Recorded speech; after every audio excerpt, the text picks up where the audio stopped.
میں نے ان تصویروں کو دیکھا تو میں خوف سے گھر گیا۔ میں نے خدا سے پوچھا، کیا تو ان میں سے ہر ایک ہے؟ خدا نے جواب دیا، یہ 19 مخلوقات میری طرح ہیں۔ میں نے انہیں ملتے جلتے چہرے دیے ہیں۔ یہ مخلوقات میرے ساتھ اپنے کوہ و مکاں کے وقت کا کچھ حصہ گزاریں گے۔ یہ سب کی دیکھ بھال بھی کریں گے۔ اس کے بعد میں اندھیروں کے کوہ و مکاں میں مزید آگے بڑھوں گا، نئی تخلیقات کرنے کے لیے۔ میں نے خدا سے پوچھا، کیا یہ مخلوقات خداوند ہیں؟ خدا نے کہا، میرے بعد ان کے پاس اختیار ہے، لیکن میں ان کا بھی خدا ہوں۔ میں نے خدا سے کہا، میرے ارد گرد کا ماحول بہت خوفناک ہے۔ اس درخت کے پتے اور شاخیں کیوں نہیں ہیں؟ خدا نے جواب دیا، انسان اور جاندار زمین پر پتوں اور شاخوں والے درخت، خوبصورت درخت، جنگلات اور پہاڑ دیکھ سکتے ہیں، مگر مجھے ایک ان گنت مدت دراز کا عرصہ انتظار کرنا پڑا، اس سے پہلے کہ میں درخت یا پتے اور شاخیں دیکھ سکوں۔ تاہم انسان پھر بھی بہت ناشکر گزار ہیں۔ وہ مجھے نہیں جانتے اور میں نے ان کے لیے کیا کیا نہیں کیا۔ ان کے دل ایک دوسرے کے لیے دھڑکتے ہیں، لیکن میرے لیے نہیں۔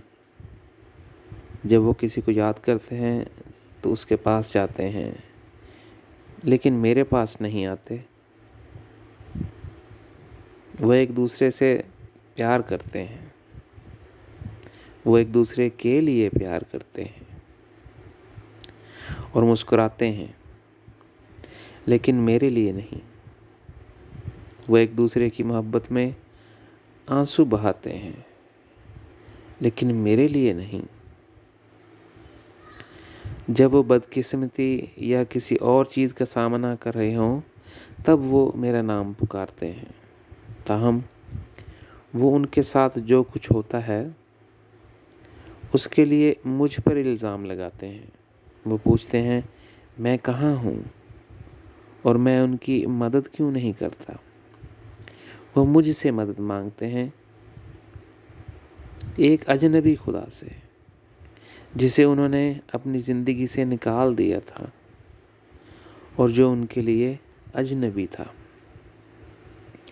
میں اجنبی خدا نے ان کی محبت کی خاطر ان کے لیے اپنا سب کچھ لگا دیا۔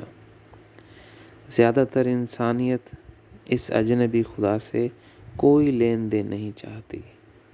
ان کے پاس ان کی زندگی میں ایک لمحہ بھی نہیں ہے جس سے وہ اس خوبصورت تخلیق کا مشاہدہ کرنے کے لیے ان کے دل مائل کر سکیں یا اپنے خالق کے بارے میں سوچیں۔ ان میں سے اکثر کو میں نہیں جانتا۔ وہ میرے لیے اجنبی ہیں۔ میں صرف اتنا جانتا ہوں کہ میں نے انہیں پیار کیا ہے۔ محبت کے دھوپ دنوں میں ان کی ارواح، ہاں مجھے اب بھی یاد ہیں وہ دن۔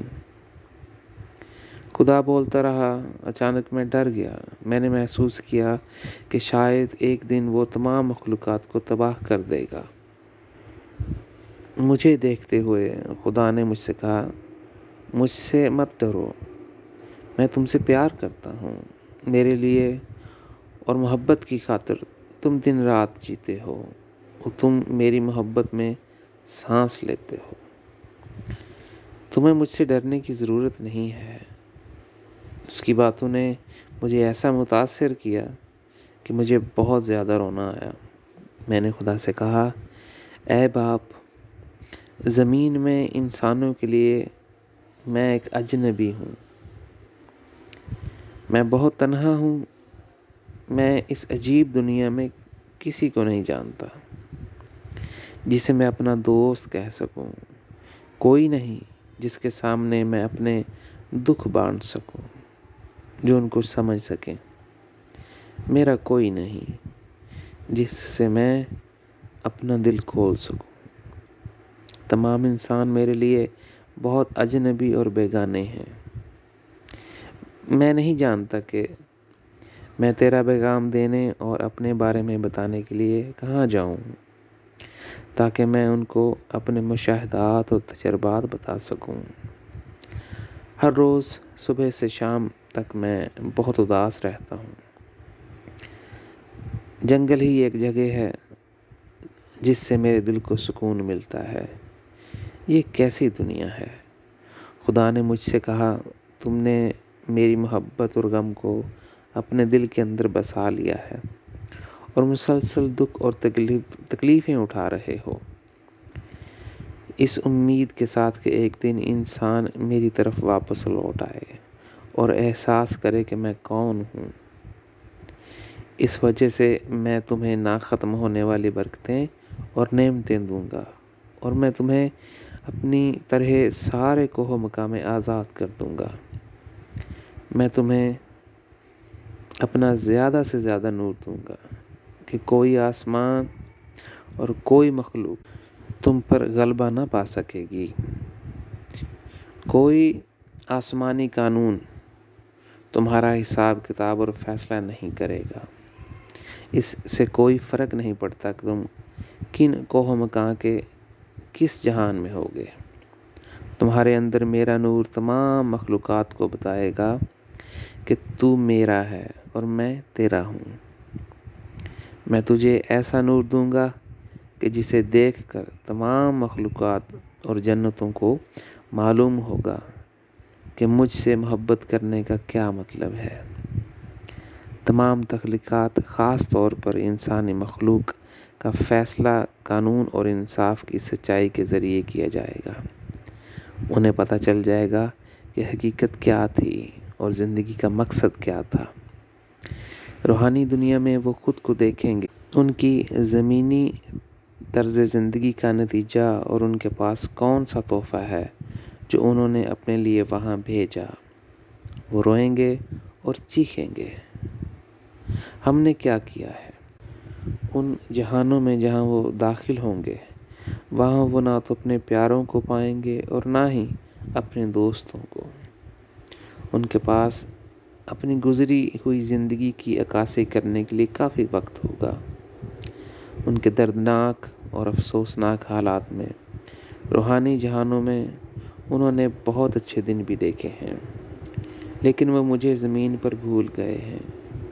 وہاں انہیں کوئی نہیں ملے گا۔ وہ دیکھیں گے کہ ان نشیب و فراز میں انہیں میرے بارے میں بتانے والا کوئی نہیں ہوگا، لیکن وہ مختلف عجیب و غریب مخلوق دیکھیں گے جو ان کا فیصلہ کرے گی۔ انسان ان مخلوقات کو کہے گا کہ قریب آؤ، لیکن وہ کبھی انسانی روح کے قریب نہیں ہوں گے۔ ان کے نزدیک انسانی ارواح وہ آخری مخلوق ہیں جن سے وہ کچھ کریں یا کرنا چاہتے ہوں۔ انہیں یاد رہے گا کہ ان ارواح نے کیا کیا، اور اپنی جہالت سے میری قدر نہیں جان سکے۔ وہاں وہ اتنا الگ تھلگ رہیں گے کہ ترس جائیں گے کہ اے کاش کوئی ہمارے ساتھ دو بول ہی بول سکے۔ ان کو تسلی دینے کے لیے وہ تمنا کریں گے کہ اے کاش کوئی اپنے دکھ، درد اور غم کی کہانی ہی بتا جائے۔ وہ ڈھونڈیں گے اور تیری طرح مجھ سے ملنے کی خواہش کریں گے، لیکن وہ کبھی نہیں مل پائیں گے۔ کوئی ایسی روح جو انہیں ان اندھیروں میں تسلی اور امید دے سکتی ہو۔ جہنم کے ان اندھیرے نشیب و فراز میں وہ صرف ان ارواح کو ترسیں گے جن کے پاس نور ہوگا۔ وہ ان سے پوچھیں گے، تم نے یہ نور کیسے حاصل کیا؟ وہ صرف یہ جاننے میں دلچسپی لیں گے کہ کسی کو کیسے نور ملا یا ملتا ہے، لیکن وہ مجھ میں دلچسپی نہیں لیں گے۔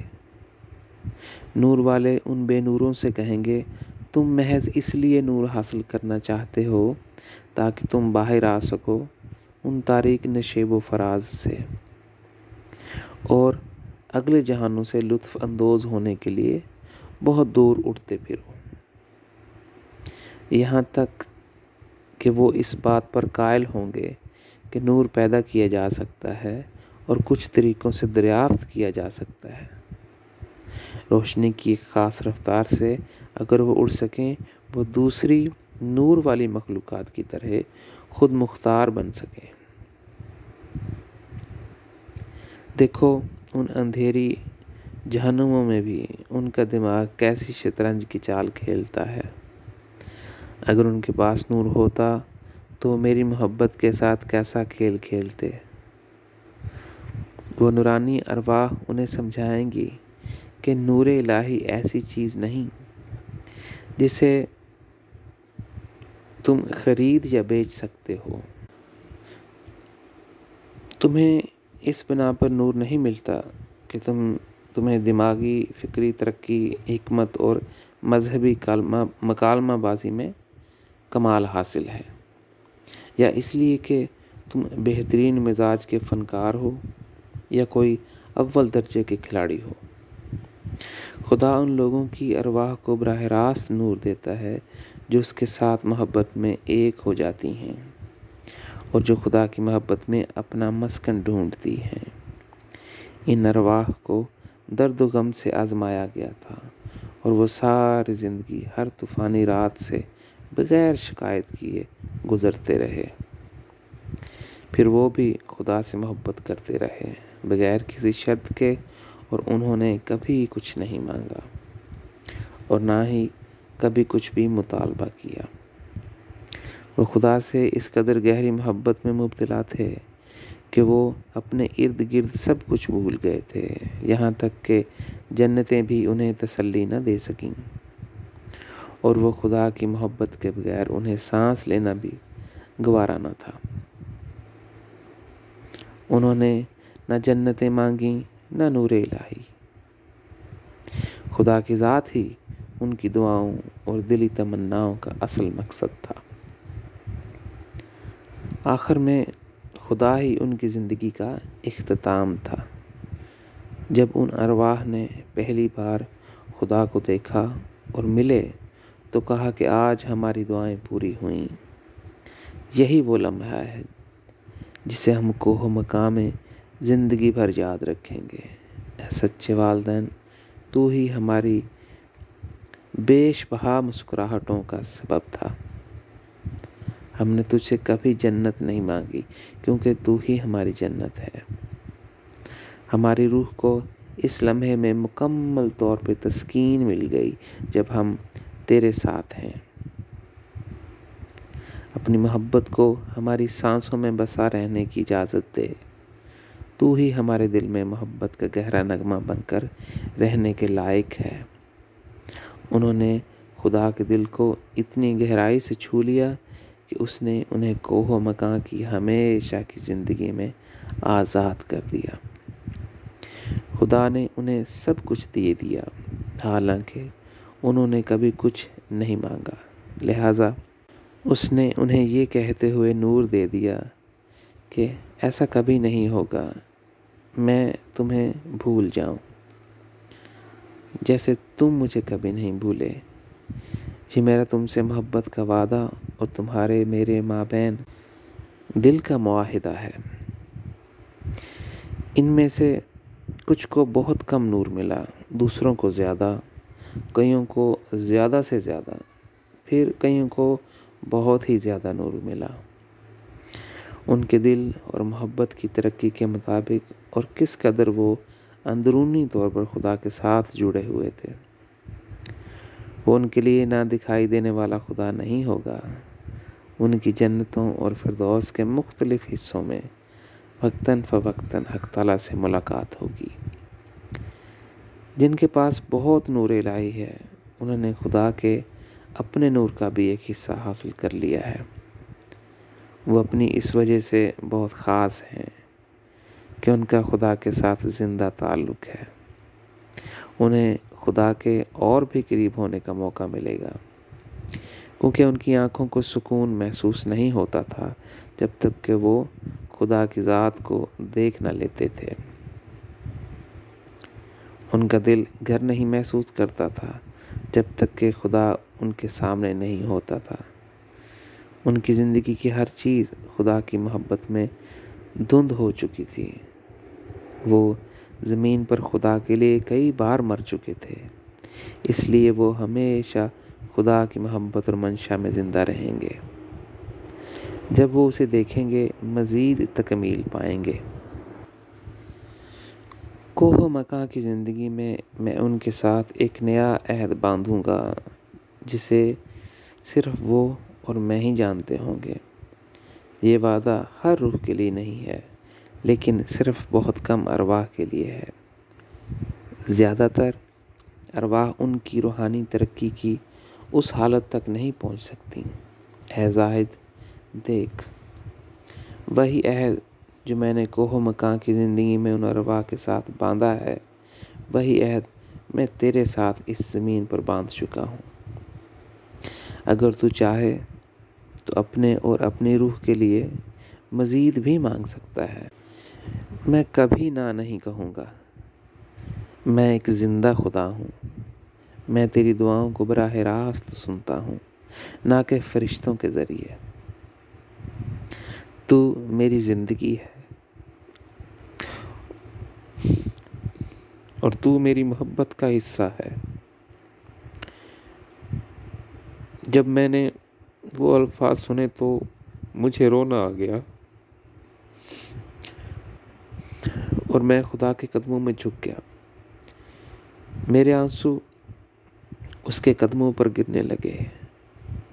خدا نے مجھے گلے لگانا چاہا کہ وہ مجھے اپنی باہوں میں لے لے، لیکن میں نے اس سے کہا، اے میرے سچے والدین، مجھے اپنے سامنے جھکا رہنے دے اور یہ آنسو بہانے دے۔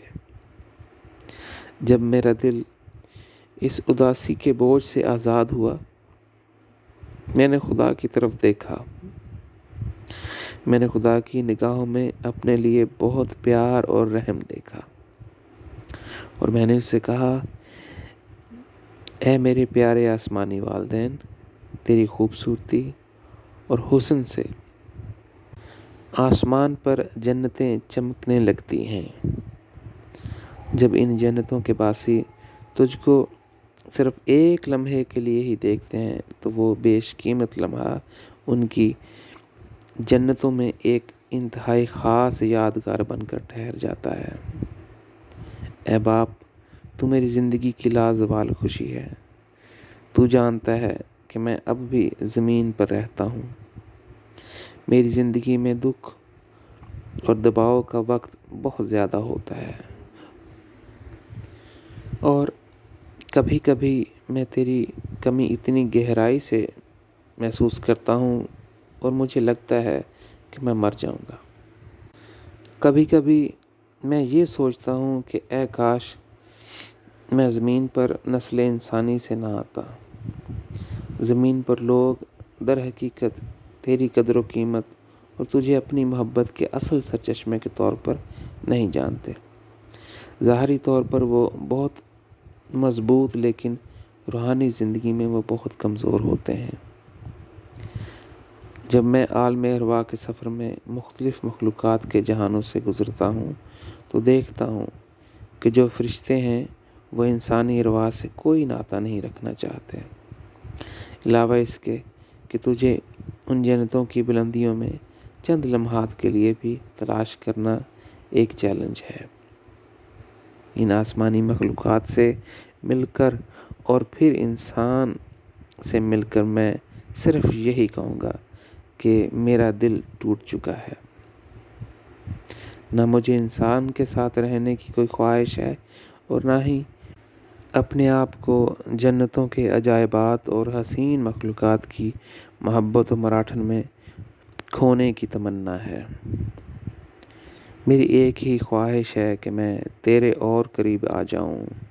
میں تجھے اپنے پورے دل و جان سے پیار کرتا ہوں، اور آج میں تیری طرف سے میں نے انسانی ارواح کے بارے میں جو کچھ سنا ہے اس کی وجہ سے میں غم سے بھر گیا ہوں۔ میں انسانوں کو جانتا ہوں، وہ بہت ظالم ہو گئے ہیں کیونکہ وہ تیری حقیقی قدر کو نہیں جاننا چاہتے۔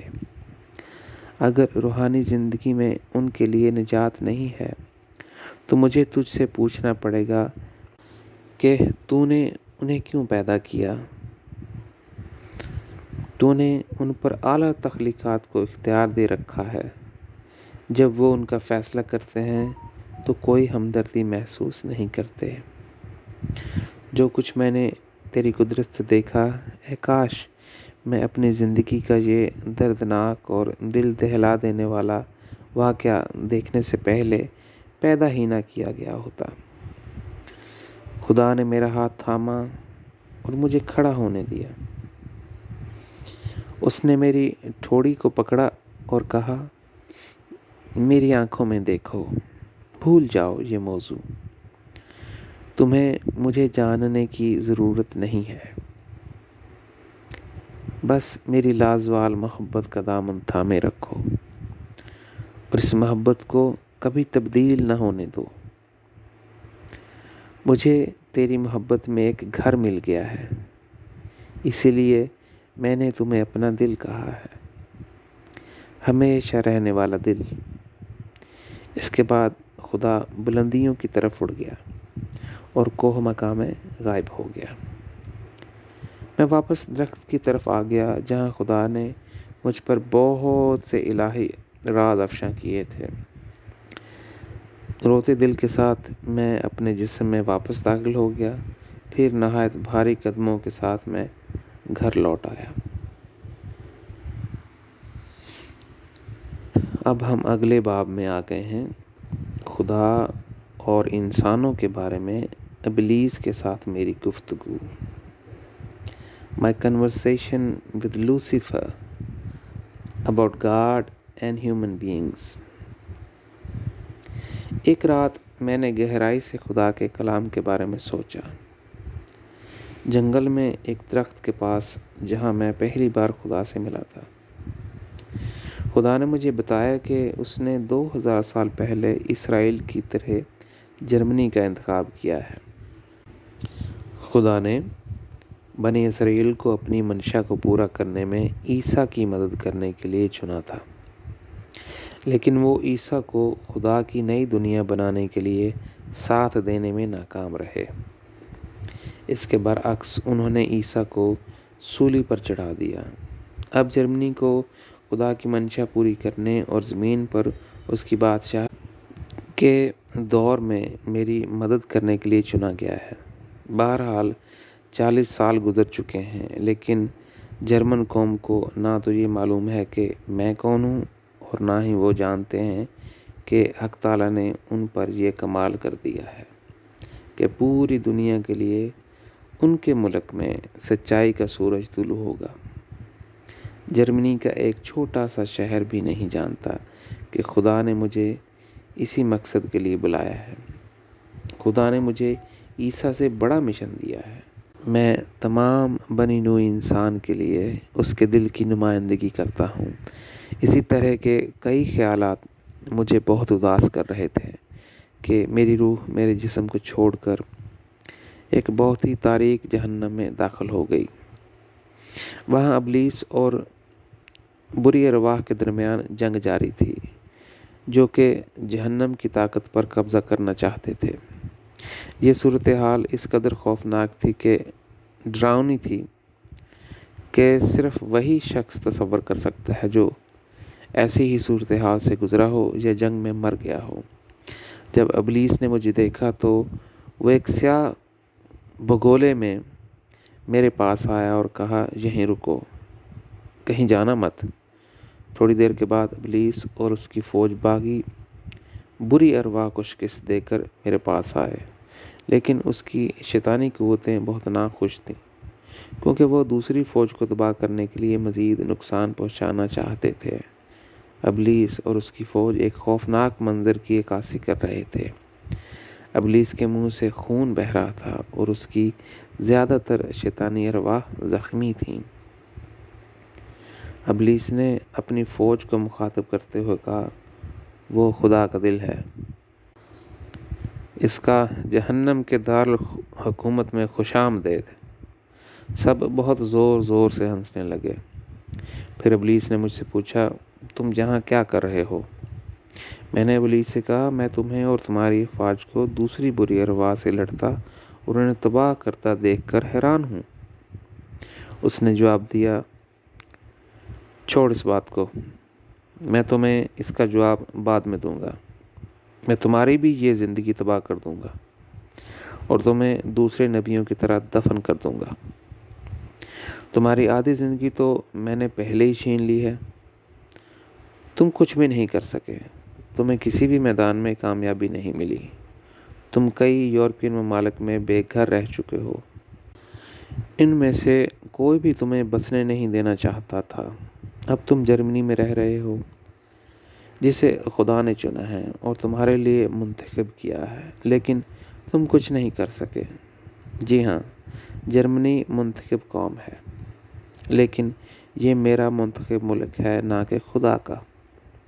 سب سے پہلے میں نے اپنا مسیحا ہٹلر جرمنی میں بھیجا۔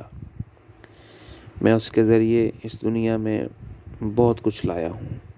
کیا تم دیکھ نہیں سکتے کہ میں نے اس دنیا میں اپنے مسیحا کے ذریعے اسرائیل کے چنے ہوئے کتنے لوگوں کو تباہ کیا؟ اے مسیح زائد، تمہیں یہ معلومات کسی نے نہیں دی۔ اب میں نے جرمنی اور یورپ کو تباہ کرنے کے لیے مسلمانوں کو اپنی قوم کے طور پر منتخب کیا ہے۔ میں عیسائیت اور عیسائی اقدار اور جمہوریت کو تباہ کر دوں گا۔ میں یورپ کو مسلمانوں سے بھر دوں گا۔ مجھے یورپ میں رہنے والے مسلمانوں پر فخر ہے۔ اب میں اپنا ہیڈ کوارٹر انگلینڈ منتقل کر رہا ہوں، کیونکہ وہاں میرے زیادہ تر مسلمان بھائی بہن رہتے ہیں۔ تم کون ہو؟ تم صرف خواب دیکھنے والے شخص ہو۔ تم ہر روز جرمنی کے جنگل میں کئی گھنٹے گزارتے ہو، کسی سوگ کے وقت کی طرح۔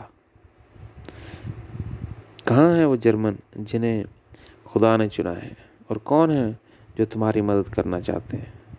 وہ 7,000 خاص جرمن لوگ کہاں ہیں؟ وہ ارواح جو تمہیں خدا کی منشا پورا کرنے کی بنیاد رکھنے میں مدد کریں گی، وہ مددگار کہاں ہیں؟ اگر تم نہیں جانتے وہ کہاں ہیں، میں انہیں ڈھونڈنے میں تمہاری مدد کر سکتا ہوں۔ کیا تم واقعی جاننا چاہتے ہو کہ وہ کہاں ہیں؟ تم کچھ بولتے کیوں نہیں؟ میں تم کو بتاؤں گا کہ تمہارے مددگار کہاں ہیں۔ میں نے انہیں بہت بڑے کیریئر اور ان کے لیے بہت سے دروازے کھولے ہیں۔ میں نے اعتدال پسند سیاستدان، تاجر، فلمی کاروبار میں مشہور لوگ، ہالی ووڈ کے سپر سٹار، مشہور اور اول درجے کے کھلاڑی اور کھیلوں کی خواتین وغیرہ کو میں نے کامیاب بنا دیا ہے۔ ایسی کوئی نیکی نہیں ہے جو میں نے ان کے لیے نہیں کی ہوگی۔ اب وہ بہتر سے بہترین کے لیے دوڑ رہے ہیں۔ اب وہ اس دنیا کی مراٹھن کے لیے دوڑ رہے ہیں۔ یہ اتنے مشہور ہیں کہ جب تم ان سے ملنا چاہو، وہ تمہارا بدصورت چہرہ نہیں دیکھنا چاہتے۔ کوشش کرو ان سے ملنے کی اور سمجھانا کہ وہ بہت خاص لوگ ہیں۔ زمین پر خدا کی بادشاہت کا دور لانے میں تمہاری مدد کرنے کے لیے۔ پھر تمہیں پتہ چل جائے گا کہ تم ان کی نظروں میں کون ہو۔ صرف ایک پاگل آدمی جو چاہتا ہے کہ وہ اس کی پیروی کریں، اور ان کی اس نمایاں زندگی جس کے لیے انہوں نے بہت محنت کی ہے ترک کر دے۔ سب سے پہلے یہ کہ تم ان تک پہنچنے کے قابل نہیں ہو۔ چاہے تم ایک دن کامیاب ہو کر ان سے ملنے کے لیے ان تک پہنچ بھی جاؤ، میں دیکھنا چاہتا ہوں کہ تم ان سے کیا کہنا چاہتے ہو۔ تمہیں چنا گیا ہے خدا کی بادشاہت کا زمانہ اس دنیا میں لانے میں میری مدد کرنے کے لیے۔ تم دیکھو گے کہ وہ تمہارے مذاق پر کتنا ہنستے ہیں۔ تمہارا یہ مذاق ایک مزاحیہ لطیفے کے طور پر اخبارات میں شائع کیا جائے گا اور ٹی وی پر بھی نشر کیا جائے گا۔ کئی بار تم انہیں ای میلز بھی بھیج چکے ہو کہ وہ تمہاری مدد کریں۔ کیا تم نہیں جانتے کہ ان کے پاس تمہاری بکواس کے لیے وقت نہیں ہے؟ کل ہی بلزیٹن کے ایک ایڈیٹر نے تمہیں جواب دیا کہ اسے تمہاری کتاب کی اشاعت کا کوئی فائدہ نہیں۔ میں بہت حیران ہوا کہ تم نے میرا وقت ضائع کرنے اور میرے اخبار کے ساتھ براہ راست ایک معاملہ استوار کرنے کی کوشش کی۔ پھر بھی تم مختلف اخبارات سے پوچھنا شاید وہ تمہارے بارے میں ایک مضمون لکھیں۔ بہت سے گروپس جرمنی میں تمہاری پیروی کرنے آئے، سب چلے گئے ہیں کیونکہ تم ان سے بات کرنے کے لیے 24 گھنٹے اپنا معیار خدا کے بارے میں برقرار رکھتے ہو۔ وہ تم سے اور تمہارے خدا سے تھک گئے ہیں۔ کچھ گروہوں نے تمہیں اپنا مرکز بننے کا مشورہ دیا جو تمہارے عقیدت مند تھے، لیکن تم نے انکار کر دیا۔ اس کے بعد انہوں نے ایک دوسرے کو کہا کہ اب تمہیں چھوڑنے کا وقت آ گیا ہے۔ اب زیادہ تر گروہ ہندو تحریکوں میں بہت خوش ہیں۔ وہ آسان مراقبہ کرتے ہیں اور ایک دوسرے سے ملنا پسند کرتے ہیں۔ تم نے انہیں بہت ناخوش کیا ہے۔ وہ تمہاری خدا پرستی سے بہت تنگ ہیں۔ اب وہ آرام کر رہے ہیں اور نہایت خوشگوار اور ان کی ترقی کے مطابق وہ آسان تعلیمات حاصل کر رہے ہیں۔ خدا اور خدا پرستی ان کے لیے کوئی وجود نہیں رکھتی۔ وہ کہتے ہیں کہ میں خدا ہوں، تم خدا ہو۔ فرق صرف اتنا ہے کہ میں جانتا ہوں کہ میں خدا ہوں۔ آؤ ایک ہو جائیں اور اداس ماحول کو پرے کر دیں اور موجودہ وقت سے لطف اندوز ہوں۔ کوئی بھی ماضی یا مستقبل سے محبت نہیں کر سکتا، بلکہ صرف وقت سے محبت کرتا ہے۔ اب یہاں کوئی خدا نہیں۔ خدا کا مطلب ہے جب انسانیت مکمل ہو جاتی ہے۔ یہ ایسا ہی ہے جب آپ کہتے ہیں میں جنگل جاؤں گا، مگر جنگل بہت سے درختوں کا نام ہے۔ لیکن پھر جنگل کہاں ہے؟ درختوں کی مجموعیت کا مطلب جنگل ہے۔ اسی میں پوری انسانیت کا مطلب خدا ہے۔ تم دیکھو گے کہ کیسے میرے اہم کھلاڑی مسلمان اور ہندو یورپ میں عیسائیت کا خیال رکھیں گے۔ پھر تم جنگل میں اضافی گھنٹے گزارو گے مزید آنسو بہانے کے لیے۔ کل نبی عیسیٰ تمہارے پاس آیا اور تمہیں ایک کتاب لکھنے کو کہا ہندو مت کے دوبارہ جنم کے نظریے کے خلاف۔ اسے اس بات سے پریشانی ہے کہ ہندو اس کی بائبل چھین لیں گے اور اپنی تعلیمات کو پھیلائیں گے۔ اس نے تم سے منت کی کہ ہندو دھرم کا اصلی چہرہ دکھاؤ اور ہندو اور ان کے گروہوں کو دوبارہ جنم لینے کے ری انکارنیشن والے نظریے کی غلط سمجھ آئی ہے۔ عیسیٰ چاہتا تھا کہ تم روح کی واپسی کے پیچھے اصل حقیقت کی وضاحت کرو۔ تم یہ کتاب کیوں نہیں لکھتے؟ تمہیں عیسیٰ کی بات کو سننا چاہیے۔ وہ ایک عظیم مقدس شخص ہے۔ وہ تمہیں ملنے آیا اور اس نے تمہاری التجا کی۔ تم نے ایک کان لگا کر سنا اور دوسرے سے یہ نکال دیا۔ دوسری طرف تم سارا دن اور کئی گھنٹے خدا اور تمہارے روحانی سفر کے بارے میں بے مقصد کتابیں لکھ رہے ہو۔ بہت سے لوگوں نے تم پر الزام لگایا ہے کہ تم نے اپنی کتابوں کے بہت سے حصوں میں خود کو بہت اوپر رکھا ہے۔ تم اتنے شرپسند ہو کہ تمہیں نہ شرم آتی ہے اور نہ ہی تمہارے ضمیر کو ملامت ہوتی ہے۔ اس سے پہلے کہ میں اسے جواب دیتا، اس نے مجھ سے کہا چپ رہو، میں تمہارا جواب جانتا ہوں۔ میرے آسمانی والدین نے مجھے یہ عزت اور محبت دی ہے۔ میں نے کہا یہ ٹھیک ہے۔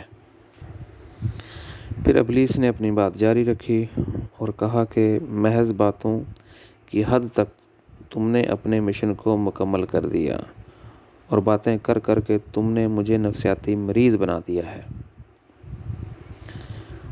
تم کچھ نہیں کرتے مگر مصروف نظر آتے ہو۔ جب میں تمہارے الہی پیغامات پڑھتا ہوں تو کبھی کبھی مجھے ڈر لگتا ہے کہ تم صحیح سمت میں درست قدم لے رہے ہو۔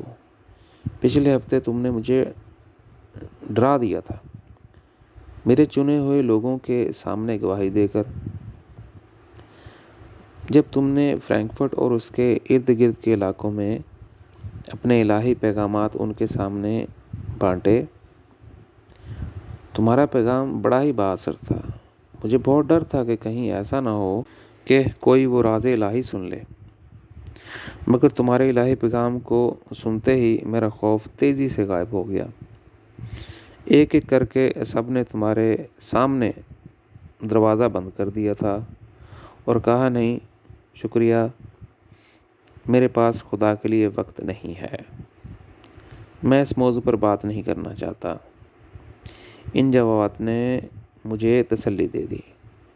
میرے لوگ اپنی زندگی میں خدا کو کبھی بھی نہیں آنے دیتے، وہ تم سے بہت اچھی طرح سے نمٹ لیں گے۔ پھر گواہی دینے کے بعد تم جنگل میں گئے اور بہت سارے آنسو بہائے۔ تمہارے آسمانی باپ نے تمہارے لیے بہت کچھ محسوس کیا ہے، تمہارے لیے ہمدردی اور تمہارے دل کو تسلی دینے کے لیے فوراً جنتوں میں سے ایک پراسرار سفر کرایا ہے۔ میں جانتا ہوں کہ جب تم واپس آؤ گے تو تم کیا کرو گے۔ تم اپنی دماغی بے چینی سے چھٹکارا پانے کے لیے ایک کتاب میں ہماری پوری گفتگو کا ذکر کرو گے۔ تم دیکھو گے کہ لوگ جب اس کتاب کو پڑھیں گے تو وہ تمہیں احمق اور بیوقوف کہیں گے۔ وہ کہیں گے کہ تم نے ایک ناول لکھا ہے۔ وہ تمہاری کتاب اور اہمیت دیے بغیر ایک طرف رکھ دیں گے۔ تمہاری کتاب تمہارے پیروکاروں کے علاوہ کوئی نہیں پڑھنا چاہتا۔ دیکھو، میں تمہارا اصل خاندان ہوں اور میں تمہاری کتابیں پڑھتا ہوں، بہت احتیاط اور پوری توجہ کے ساتھ، حالانکہ میرے پاس زیادہ وقت نہیں ہوتا۔ جب میں تمہاری کتابیں پڑھتا ہوں تو مجھے اپنے اچھے دن یاد آتے ہیں، جب میں بھی ایک جنت سے دوسری جنت کی طرف پرواز کرتا تھا۔ میں اپنی خوشی کو الفاظ میں بیان نہیں کر سکتا۔ مجھے خدا کی طرف سے بہت ساری پراسرار جنتوں میں بھی سفر کرنے کا موقع ملا۔ میں نے مختلف جہانوں کا سفر کیا اور مختلف نوعیت کی مخلوقات سے ملاقات کی۔ تم جانتے ہو میری نظمیں جو میں نے خدا کی محبت میں پیش کیں۔ تم جانتے ہو کہ میں نے اپنے خاندان اور بہت سی مختلف مخلوقات کی خدا سے ملنے اور جنتوں کے مراحل کی ترقی میں مدد کی۔ اب بہت سی مختلف مخلوقات میری وجہ سے خدا کی وجدی محبت کی جنتوں میں زندگی بسر کر رہی ہیں۔ وہ دن میں بھول نہیں سکتا۔ خدا نے مجھے بھی اپنی وجدی محبت میں اس کے ساتھ مل کر اڑنے کا موقع دیا۔ ہر بار جب میں نے خدا کے ساتھ سفر کیا، میں نے اپنے دل اور روح میں بہت سکون محسوس کیا۔ انسانی مخلوق میرے زوال کی ذمہ دار ہے۔ اگر خدا نے ان کو پیدا نہ کیا ہوتا تو میں اپنا کاملیت کا سفر مکمل کر لیتا۔ ایک وقت ایسا آیا جب خدا مجھ سے بہت خوش تھا، کیونکہ میں فرشتوں، جنتوں اور دیگر مخلوقات پر بہت مہربان تھا اور میں نے خدا کی طرف بڑھنے میں ان کی مدد اور رہنمائی کی۔ خدا نے میری روحانی ترقی کو دیکھ کر مجھے ایک خطاب صبح کا ستارہ سے نوازا۔ یہ مقام پانے کے لیے مجھے ایک لمبا وقت لگا ہے۔ اس ترقی کی رہنمائی میں مجھے کئی عدم سے زیادہ وقت لگا ہے۔ جیسے گہری رات کے بعد طلوع صبح ہوتی ہے تاکہ میں مسیحا کے طور پر لاتعداد جہانوں میں روشنی لا سکوں۔ جنتوں کے بہت سے نشیب و فراز کے مراحل میں میری وجہ سے روشنی ملی۔ یہ محبت کی دھوپ چھاؤں میں میرے لیے بہت خوشی کے دن تھے۔ خدا نے ہم سب کو یہ کہہ کر حیران کر دیا کہ وہ ایک نئی مخلوق تخلیق کرنا چاہتا ہے، انسانی تخلیق۔ اس کے ساتھ ہمارے لیے ایک نیا باب شروع ہوا۔ خدا نے وضاحت کی کہ وہ اس تخلیق کو ضمیر اور شعور کی مزید آزادی دے گا۔ اس نے کہا کہ ہو سکتا ہے یہ انسانی مخلوق ہمارے اور اس کی اپنی ترقی کے مراحل میں بہت سی پیچیدگیاں لائے گی۔ ہم سب بہت اداس ہوئے اور پوچھا، خدا نے اس مخلوق کو کیوں پیدا کرنا چاہا جو کہ ہمیشہ کی زندگی میں اس کے اور ہمارے لیے درد اور تکلیف کا باعث بنے گی؟ خدا جب بھی کوئی نئی تخلیق کرتا ہے تو وہ نہ کوئی مشورہ اور نہ ہی کسی سے کوئی مدد مانگتا ہے۔ اس معاملے میں وہ بہت قدامت پسند اور ایک ہی اصول رکھتا ہے۔ اس نے ہمیں بھی پیدا کرنے کے لیے کسی سے نہیں پوچھا۔ وہ کبھی بھی کسی سے نہیں پوچھتا اس سے پہلے کہ وہ کوہ مقام نئی مخلوقات تخلیق کرنے کے لیے مستقبل میں سفر کرے۔ وہ جو کچھ محسوس کرتا ہے اور چاہتا ہے کرتا ہے۔ تمہیں اے آسمانی والدین نہیں بلکہ ایک شہنشاہ کہہ کر پکارنا چاہیے۔ مثال کے طور پر تمام جہانوں میں جنوں کی بے شمار مخلوقات کی سلطنتیں ہیں۔ یہ بادشاہتوں اور شہنشاہتوں کی ایک نہ ختم ہونے والی کہانی ہے۔ میں تمام بادشاہتوں اور شہنشاہتوں کو نہیں دیکھ سکا۔ میرے اپنے مشاہدات کے ذریعے اور ان بادشاہتوں میں سفر کے تجربات سے میں یہ دیکھ چکا ہوں کہ وہ اب اس طرح کے عیش و عشرت اور جادوئی جنتوں میں اپنی خوشی کے لیے جی رہے ہیں کہ الفاظ اس کا اظہار کرنے سے قاصر ہیں۔ اب دن بدن تمہیں اور انسانوں کو بہت مشکل اور غلاموں کی طرح کام کرنا پڑتا ہے اور دکھ اور درد میں رہتے ہو، اور موت کے بعد کی زندگی میں اضافی طور پر انسانوں کے لیے بے شمار جہنمیں موجود ہیں۔ ان جہنموں کی وجہ انسان ہیں۔ ان جہنموں کے دروازے دوسری مخلوقات کے لیے بھی موجود ہیں اور میرے لیے بھی۔ کیا تمہیں لگتا ہے کہ یہ خدا کا صحیح انصاف ہے؟ تم اپنے آپ کو خدا کا دل کہتے ہو اور خدا تم کو اپنا دل کہتا ہے۔ میں تم پر تبھی یقین کروں گا جب تم خدا سے دعا کرو گے کہ وہ مجھے معاف کر دے۔ میں ان اندھیروں سے بہت تنگ آ گیا ہوں۔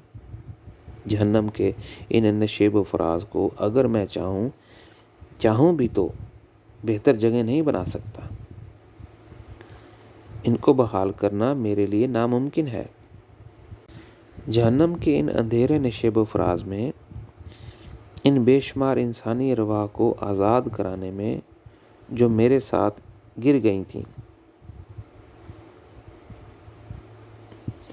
وہاں کبھی نہ ختم ہونے والی جنگیں اور تشدد رہتا ہے۔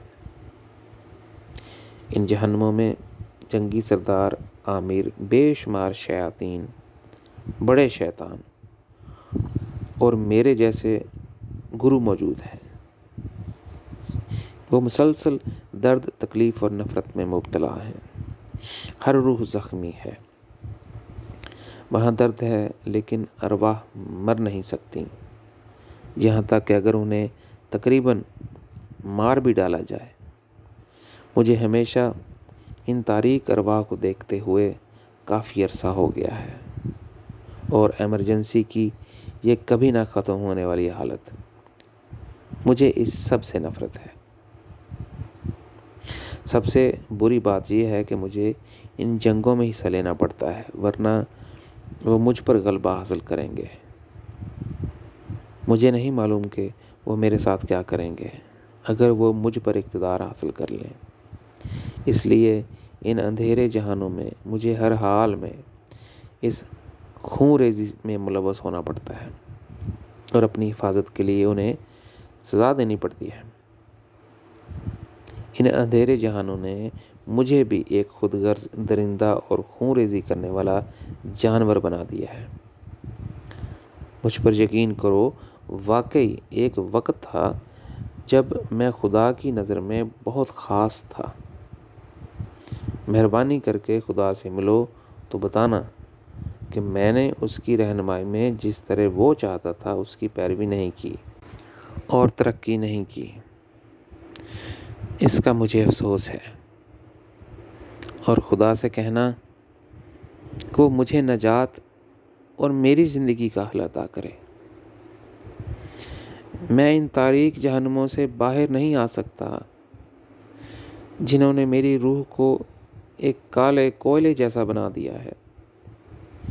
میری روح اب درد سے جل رہی ہے۔ خدا سے کہنا کہ اگر اس کے پاس کوئی حل نہیں ہے تو میں اس سے درخواست کرتا ہوں کہ وہ میری روح کو تباہ کر دے، کیونکہ اب میں اس سزا کو سنبھال نہیں سکتا۔ میں نے ابلیس سے کہا، اس سے پہلے کیا کوئی انسان زمین پر خدا کے بارے میں سننا نہیں چاہتا تھا؟ ابلیس نے جواب دیا، بالکل نہیں، یہ صرف نفرت اور غصے کی وجہ تھا۔ میں اپنے ارد گرد کسی کو خوش نہیں دیکھ سکتا، کیونکہ میں مسلسل نفرت اور غصے میں گھرا ہوا ہوں۔ میں نے اس سے کہا، ہر روز جب میں جنگل جاتا ہوں تو ایک ٹوٹے ہوئے دل کے ساتھ غم کے آنسو بہاتا ہوں۔ میں خوش نہیں ہوں۔ تم مجھے کیوں تکلیف دینا چاہتے ہو اور مجھے مزید اداس کر دینا چاہتے ہو؟ اس نے جواب دیا، یہ سچ نہیں ہے۔ میں تمہارے لیے بہت رحم اور ہمدردی رکھتا ہوں، اسی لیے میں نے تمہیں زیادہ تکلیف دی ہیں تاکہ تم اس سب کے علاوہ میری اداسی کا بہت گہرائی سے تجربہ کر سکو۔ جب تم روتے ہو تو تمہارا آسمانی والدین جو جنتوں میں شہنشاہوں کا شہنشاہ ہے، اسے بہت زیادہ پیار اور رحم آتا ہے۔ اس معاملے میں تم پر احسان کر رہا ہوں۔ میں نے ابلیس سے پوچھا، کیا واقعی اس کا مطلب ہے کہ کیا تم ایک حقیقی حوصلہ افزائی کے ساتھ کر رہے ہو؟ اس نے جواب دیا، ہاں، میں یہ بھی دیکھنا چاہتا تھا کہ کیا تم واقعی اتنا رو سکتے ہو جیسے میں رویا تھا جب میں خدا سے پیار کرتا تھا۔ تاہم جو مہربانی اس شہنشاہ نے میرے لیے کی، اس کے غلط فیصلے نے اس کے لیے میرے آنسو خشک کر دیے۔ اس نے انسانوں کو بنا کر میرے دل کو نفرت میں بدل دیا۔ اگر وہ انہیں پیدا نہ کرتا، درد، مصیبت اور جہنم کا کوئی وجود نہ ہوتا۔ میری محبت اس کے لیے مسلسل بڑھ سکتی تھی۔ جاؤ اپنے آسمانی والدین سے پوچھو کہ جب تک میں نے انسانی ارواح کی خدمت کی اور ان کی نیکی کی طرف استاد کے طور پر رہنمائی کی، ان کو ہمیشہ درست کیا اور زندگی کی سچائی کی طرف صحیح قدم اٹھانے کے اصولوں پر عمل کرنے میں ان کی مدد کی جو انہیں خدا کی طرف لے جائے۔ ایک عرصہ دراز گزر گیا، انسانوں نے پھر بھی زندگی کے اصولوں کی طرف پیٹھ دکھائی۔ آخر کار میرا سارا صبر اور کوششیں مایوسی پر آ کر ختم ہو گئیں۔ پھر سب سے بڑھ کر برا یہ ہوا کہ خدا نے مسلسل کہا کہ میں نے انسانی ارواح کو درست کرنے کے لیے پورے دل و جان سے کوشش نہیں کی۔ خدا اور جنتوں نے مجھے سبق دینا شروع کر دیا۔ صبح سے شام تک مجھے انسانوں سے محبت کرنا سیکھنا پڑا، بلکہ ویسی ہی محبت جیسی میں اپنے بچوں سے کرتا ہوں۔ جنتوں نے کہا کہ میں انسانوں کے لیے دعا کروں کہ وہ میری پیروی کر سکیں۔ مجھے یہاں کچھ ذکر کرنا چاہیے۔ خدا نے تمہیں شاید یہ نہیں بتایا، جب خدا نے انسانی ارواح کو روحانی خاک سے بنایا، اسے اس خاک سے اتنا پیار تھا کہ وہ ہمیشہ اسے چومتا رہتا تھا۔ خدا نے ہمیں بھی اس خاک کو چومنے کو کہا۔ دراصل میں، فرشتے، جن اور دیگر مخلوقات اس خاک میں کچھ بھی خاص دیکھ نہیں سکے۔ ہم نے اس خاک کو چوما تاکہ خدا کے دل کو تسلی دیں، لیکن خدا نے ہمیشہ ہم پر الزام لگایا کہ ہم نے اس خاک کو پورے دل سے نہیں چوما تھا۔ اب تم نتیجہ دیکھ سکتے ہو۔ وہی خاک انسان بن گئے جو فرشتوں، جنوں اور دیگر مخلوقات کو جہنم میں گرانے کا سبب بنے۔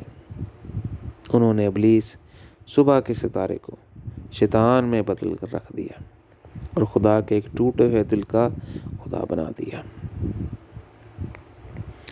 اب تم ہی بتاؤ، کیسے کوئی ایسی مخلوق سے محبت کر کے اس خاک کو چوم سکتا ہے؟ میں نے ابلیس سے کہا، میں کیا کہوں، میں بھی انسان کی خاک ہوں۔ پھر ابلیس نے بات جاری رکھی، جب 1000 سال بعد تمہارے جیسا ایک نبی آیا، میں نے خدا کے لیے اس کی زندگی کا مشاہدہ کیا۔ ایک لمحے کے لیے دل کو لگا کہ شاید خدا نے انسانی مخلوق بنا کر غلطی نہیں کی۔ اس کے بعد مجھے اپنے جذبات اور خیالات کو کوڑے میں پھینکنا پڑا، اس لیے کہ انسان اپنی پرانی عادات کی طرف پلٹ گئے۔ سب سے غلط بات یہ ہے کہ انسانوں نے مجھ پر الزام لگایا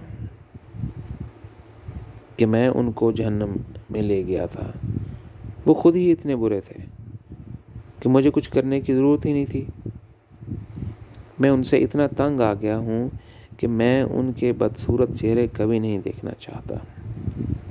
میں دوبارہ اس بات کا حلف دیتا ہوں اور وعدہ کرتا ہوں کہ اگر مجھے دوسرے نشیب و فراز میں پرواز کرنے کے لیے موقع ملے تو میں ضرور کروں گا۔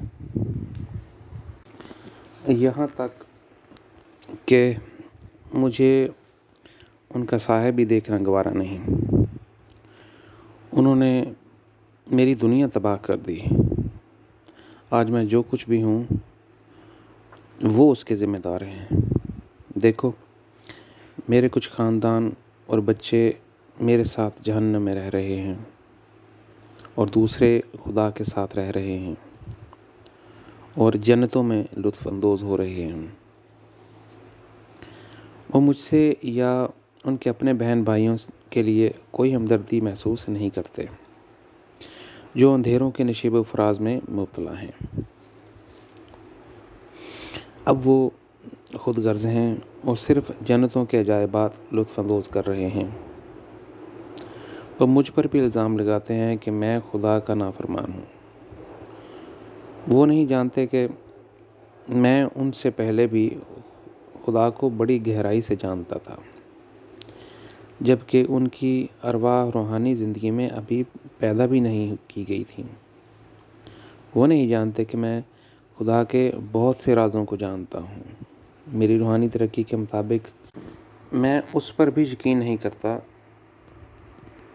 جو آج تک خدا کے بارے میں اتنا جانتا ہے جتنا میں جانتا ہوں۔ میں نے پوچھا، ابلیس، کیا اسی لیے تم اپنے مقام سے گر گئے، کیونکہ تم کو خدا کے بارے میں بہت سے راز معلوم تھے؟ یہ تمہارے لیے بہتر تھا کہ تم وہ راز جاننے کی کوشش نہ کرتے جو تم نے ایک جاسوس کے طور پر دریافت کیے۔ ان رازوں نے تمہیں روحانی طور پر بڑھنے میں کوئی مدد نہیں کی، لیکن وہ تمہارے لیے زہر بن گئے۔ تم عیسائیوں، مسلمانوں یا دوسرے مذاہب کے ماننے والوں سے بہتر نہیں ہو۔ جب انہیں پتہ چلا کہ روحانی دنیا میں جو ان کے نجات دہندہ کے پاس اختیار تھا کہ خدا کی طرف سے انہیں بچانے اور جنت میں لانے کا اختیار وغیرہ، وہ خدا کے ساتھ 1 منٹ سے پہلے دوسرے ہی منٹ میں مایوس اور ناراض ہو جاتے ہیں۔ اس کے بعد وہ مزید یقین نہیں کرتے، بلکہ ان کا نجات دہندہ کیونکہ وہ ان کی مدد کے لیے نیچے نہیں آ سکتا۔ اسی طرح یہ اس کے لیے بہتر اور بہترین ہوتا کہ تم اور تمہاری روحانی زندگی خدا سے محبت کرنے اور سب کچھ بھول جانے کے لیے وقف ہو۔ اور ابلیس نے جواب دیا، اب اس بات میں بہت دیر ہو چکی ہے، صرف خدا ان جہنموں کا حل دے سکتا ہے۔ میں اس نتیجے پر پہنچا ہوں کہ خدا ایک ایسی ذہین ہستی ہے جسے کوئی اپنی حکمت سے دریافت نہیں کر سکتا۔ یہ بات میں بہت دیر سے سمجھا۔ میں نے خدا کی طاقت اور دانائی کو بہت کم سمجھا۔ یہ میری سب سے بڑی غلطی تھی۔ میں خدا کے خلاف باغی تھا اور میں انقلاب لایا۔ میں نے سوچا کہ وہ تمام مخلوقات میں صرف کوئی ایک ہی ہستی ہے اور میں اسے شکست دے کر نیا خدا بن سکتا ہوں۔ میں نے چاہا کہ خدا اپنی خدائی سے دستبردار ہو جائے۔ ظاہری طور پر خدا دوسری مخلوقات کی طرح نظر آتا ہے، لیکن میں نے اس کے اندر کا پتہ نہیں کیا۔ وہ کسی ایک مخلوق سے بھی تعلق نہیں رکھتا۔ وہ خالق ہے، نہ کہ مخلوق۔ مجھے تھوڑی دیر بعد پتہ چلا کہ خدا کو کسی ایک وجود یا شکل کی ضرورت نہیں۔ اس نے اپنا روپ خود تخلیق کیا تاکہ وہ ہم میں سے کسی ایک کی طرح نظر آ سکے۔ میں نے اس سے پوچھا، تم نے مجھے یہ سب چیزیں کیوں بتائیں؟ اس نے جواب دیا، کیونکہ تمہارے پاس تمہارے آسمانی باپ تک پہنچنے کی خوش قسمتی ہے۔ وہ براہ راست تمہاری دعائیں سنتا ہے۔ اگر تم اس سے کچھ مانگو گے تو وہ تمہیں انکار نہیں کرے گا۔ میں نے ابلیس سے کہا، اگر میں اس سے پوچھوں تو وہ کبھی مجھے نہ نہیں کرے گا۔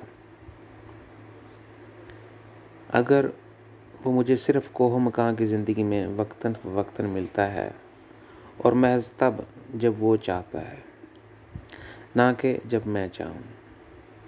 اگر یہ مجھ پر منحصر ہوتا تو میں اپنا تمام وقت میرے آسمانی والدین کے ساتھ گزارنا چاہوں گا۔ میں ایسی گریزاں فطرت نہیں رکھتا کہ اس سے اصرار کروں کہ وہ مجھے ضرور ملے۔ اس کی محبت اور اس کی یاد میرے دل کی گہرائیوں تک پیوست ہو چکی ہے۔ جب میں اسے الگ تھلگ جگہوں پر یاد کرتا ہوں اور آنسو بہاتا ہوں تو مجھے ایک خاص قسم کی تکمیل ملتی ہے۔ یہ اداسی میری روح کے اندر ایک خاص قسم کے عطر کی مہک لے آتی ہے۔ جب بھی میں جنتوں یا دیگر روحانی جہانوں میں سفر کرتا ہوں تو میرے اندر خدا کی خوشبو کئی میلوں تک پھیلی ہوئی محسوس کی جا سکتی ہے۔ مجھے یہ خوشبو میرے صبر کی وجہ سے براہ راست خدا کی طرف سے دی گئی ہے۔ کوہ و مقام عاجزی کے ساتھ میں جہاں بھی رہوں گا، میری محبت ہمیشہ میرے ساتھ رہے گی۔ الگ تھلگ جگہوں پر، ہر خاموش لمحے میں، جنگل ہو یا پہاڑ، ہر چیز مجھے اس کی محبت کی یاد دلاتی ہے۔ ابلیس نے کہا، ہو سکتا ہے کہ تو اسے سارے کوہ و مقام میں الگ تھلگ جگہوں پر محبت کرتا ہو، لیکن میرا اور اندھیرے کے نشیب و فراز کی دوسری مخلوقات کا کیا ہوگا؟